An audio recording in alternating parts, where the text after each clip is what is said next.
Hello, good morning. All right, welcome. Happy Monday. I'm going to go ahead and grab the link and put it in all the places. Go ahead and say good morning. Tell me how you're doing in the chat. Tell me how your weekend was. I would love to hear about it.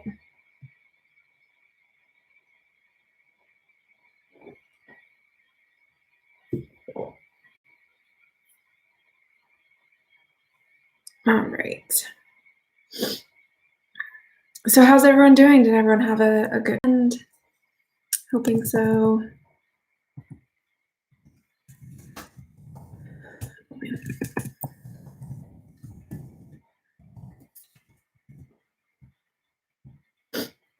Morning, Gunica. Hey, Alicia. Morning, Valerie. Alicia, you had a great weekend? Awesome. Did you do anything special or just rest?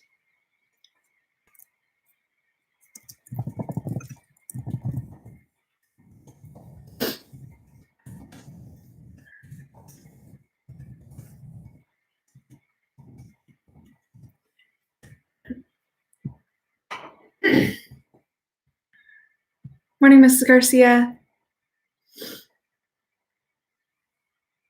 Hey, Cindy. Hey, Jacqueline.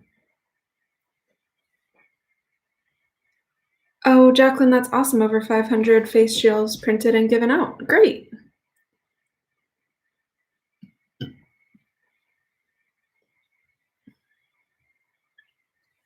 I had a not so great weekend. I wasn't feeling well for pretty much all of it. So that was sort of a bummer. And I'm still not feeling particularly well, but I have almost 50 emails in my inbox to get through for this morning. I haven't responded to anybody all since Friday at 4 when I'm done being on my email, but I just sort of like took a peek at my inbox to see what kinds of stuff was in there. We got a lot of sophomores in here right now and a lot of questions about that paper. So I have to get back to those this morning. Oh, it's all right, Miss Garcia. It's not a big deal, but here we are. Sometimes you just aren't feeling great, which is all right. And then it is interesting to me how quickly my voice gets tired now.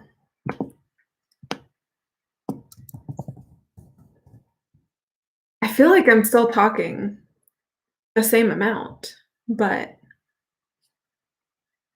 I'm clearly not.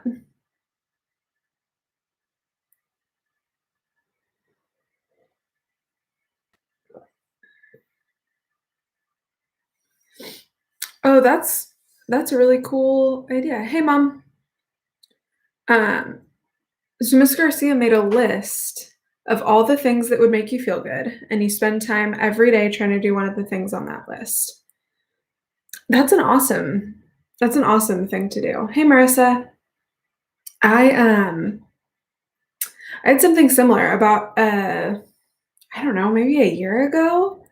I went through and made a list of like what things would make me feel like I was starting a week on a good note, right? That I felt prepared and rested and ready for a week. And I try to do all of those things on a Sunday so that when I wake up Monday morning, I feel like my week is ready to go. So that's my sort of version of that.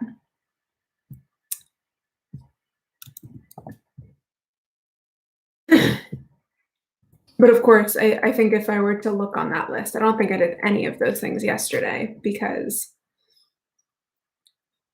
I just did not. Such is life. All right.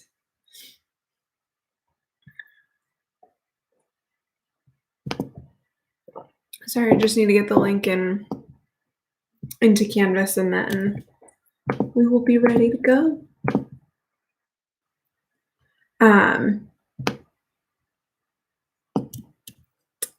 so yeah, all right. We're gonna get started here.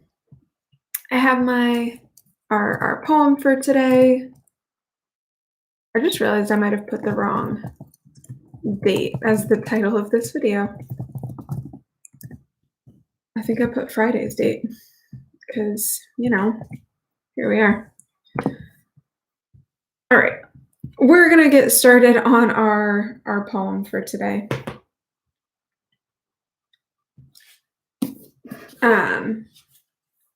So this comes from this book that I have, and it's, again, not actually a poem. It's another piece of Shakespeare. It's from Love's Labour's Lost, which is a play I don't think I've ever seen or read. I have seen a lot of Shakespeare, but I don't think I've ever seen this one. But I thought it was interesting. It seems really like highbrow because there are a lot of allusions in this, especially to like Greek and Roman mythology. But I think it's interesting, and even if you get some of the references, or even if you don't get any of them, I think it's still an interesting passage. So this is from Love's Labour's Lost, and it's spoken by Barone. A lover's eyes will gaze an eagle blind. A lover's ear will hear the lowest sound when the suspicious head of theft is stopped. Love's feeling is more soft and sensible than are the tender horns of cockled snails. Love's tongue proves dainty Bacchus gross in taste, for valor is not love a Hercules, still climbing trees in the Hesperides. Subtle as Sphinx, as sweet and musical as bright Apollo's lute strung with his hair. And when love speaks, the voice of all the gods makes heaven drowsy with the harmony. Never durst poet touch a pen to write until his ink were tempered with love's sighs. Oh, then his lines would ravish savage ears and plant in tyrants mild humility. From women's eyes this doctrine I derive. They sparkle still the right Promethean fire. There are the books, the arts, the academes that show, contain, and nourish all the world. I think that last line is really interesting. Something that really stuck with me from my education, I took a sort of like little drama class when I was in middle school. And one of the things we did, we had a couple of actors come in and they did a little bit of Shakespeare, like for the whole school. And then because we were the drama class, we got to like go talk to them. And one of the things I found fascinating and that really stuck with me is that they talked about part of their job as actors was really understanding the text that they were reading and speaking, right? So in terms of Shakespeare, they needed to not only understand whatever the challenging Shakespearean language, but even things like in a list of words, if it was something like the country, the king, the crown, why would they have ordered them that way, right? What does that tell us about that character and what their motives are, so that they could do a better job acting it? And for some reason, that idea of the order in a list was so interesting to me, because I think it says something, right? When you put, are you building to something? Are you taking away from something? If you're building to something, what are you building towards? Is it in terms of value of importance? Is it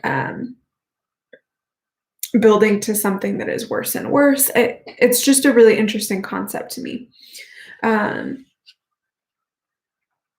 And so this last line that says there, the books, the arts, the academes, which is a list, that show, contain, and nourish all the world, another list. So I thought that that was really interesting and reminded me of something that I think is good advice, not just for actors, but anyone who is trying to do a close reading um, of a book or a poem or whatever. So there you go. All right. So let's move on to book talk. Today we're going to talk about The Other Boleyn Girl by Philippa Gregory. This is another historical fiction um, it was made into a movie a bunch of years ago with a lot of like famous actors. I don't think I ever saw the movie, but I think people thought it was good. Um, and I'll just read the synopsis here because it'll do a better job than I can. It says, "Oh, Mom, you loved the book and the movie? Okay. I really liked the book. I remember that. The two sisters competing for the greatest prize, the love of a king. A rich and compelling novel of love, sex, ambition, and intrigue. The Other Boleyn Girl introduces a woman of extraordinary determination and desire who lived at the heart of the most exciting and glamorous court in Europe and survived by following her heart. When Mary Boleyn comes to court as an innocent girl of 14, she catches the eye of Henry VIII. Dazzled, Mary falls in love with both her golden prince and her growing role as unofficial queen. However, she soon realizes just how much she is a pawn in her family's ambitious plots as the king's interest begins to wane, and she is forced to step aside for her best friend and rival, her sister Anne. Then Mary knows that she must defy her family and her king and take her fate into her own hands." Um, so it's a really exciting book. It is historical fiction. It is a very well researched book, but it is a fiction book. It is not pure history. So there's a lot of liberties taken, I think, in a lot of the romance. But in a lot of ways, that makes it really fun because they've really played up the fun, interesting, exciting pieces without uh, necessarily losing some of the interesting pieces that make it historical fiction. So let me go ahead and read you a little bit of the beginning. So it starts spring 1521. I could hear a roll of muffled drums, but I could see nothing but the lacing on the bodice of the lady standing in front of me, blocking my view of the scaffold. I had been at this court for more than a year and attended hundreds of festivities, but never before one like this. By stepping to one side a little and craning my neck, I can see the condemned man, accompanied by his priest, walk slowly from the tower toward the green where the wooden platform was waiting. The block of wood placed center stage, the executioner dressed all ready for work in his shirt sleeves with a black hood over his head. It looked more like a mask than a real event, and I watched it as if it were a court entertainment. The king, seated on his throne, looked distracted, as if he was running through his speech of forgiveness in his head. Behind him stood my husband of 1 year, William Carey, my brother George, and my father, Sir Thomas Boleyn, all looking grave. I wriggled my toes inside my silk slippers and wished the king would hurry up and grant clemency so that we could all go to breakfast. I was only 13 years old. I was always hungry. The Duke of Buckinghamshire, far away on the scaffold, put off his thick coat. He was close enough kin for me to call him uncle. He had come to my wedding and given me a gilt bracelet. My father told me that he had offended the king a dozen ways. He had royal blood in his veins, and he kept too large a retinue of armed men for the comfort of a king, not yet wholly secure on his throne. Worst of all, he was supposed to have said that the king had no son and heir now, could get no son and heir, and that he would likely die without a son to succeed him to the throne. Such a thought must not be said out loud. The king, the court, the whole country knew that a boy must be born to the queen, and born soon. To suggest otherwise was to take the first step on a path that led to the wooden steps of the scaffold, which the duke, my uncle, now climbed firmly and without fear. A good courtier never refers to any unpalatable truths. The life of a court should always be merry. So that's where I'll stop. It is right from the start full of intrigue, right? We have somebody about to be executed, and there's a lot of that uh, type of intrigue, and the reasoning why, right? Just offending the king, especially offending the king's power, was something that was really dangerous. But getting into his good graces could be really powerful, an important move. So it's a really interesting um, and fun book about a really sort of like gossipy period of history, um, which is sort of fun, right? So, like, I really think if you like reality television, especially those reality like love shows, um, The Bachelor, or I don't know enough of these shows, any of those ones on like MTV or VH1. Um, this is a really good book, and if you like historical fiction, because it is based on real life scandal, um, and I think it's told in a really interesting way. Cool. All right, what else do y'all have for me? I know my next big task is to get on those emails, try to get oh man, that's I just peeked at it again. That's a lot of emails. And they're all gonna take a response. Because I did already go through and get out all the junk. Because I get a lot of that. Uh, Marissa, my weekend was okay. I wasn't feeling particularly well. I'm still not feeling that great. Um, but that gave me lots of time to rest. I spent a lot of time binge watching um, a show. It was Gilmore Girls. I watched. I don't even want to say how much I watched in one weekend because it was a lot. Um, but that was sort of fun to sit on the couch and just watch TV for a long time. It's not something I usually get the chance to do, um, because I wasn't feeling well. I was able to do it. Yeah, it's a good show. It's been fun to rewatch it.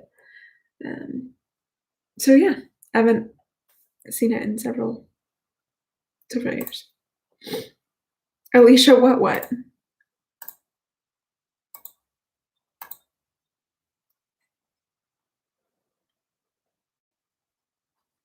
What's Gilmore Girls?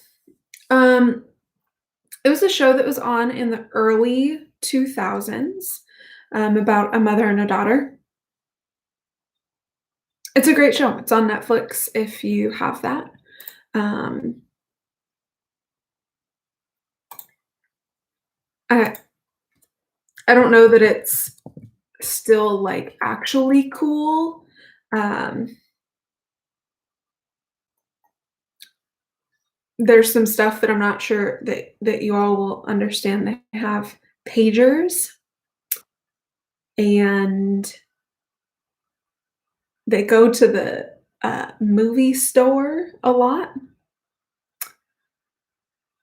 So I'm not sure if there's, some stuff in there that is just gonna go over all of your heads, but I like the show. I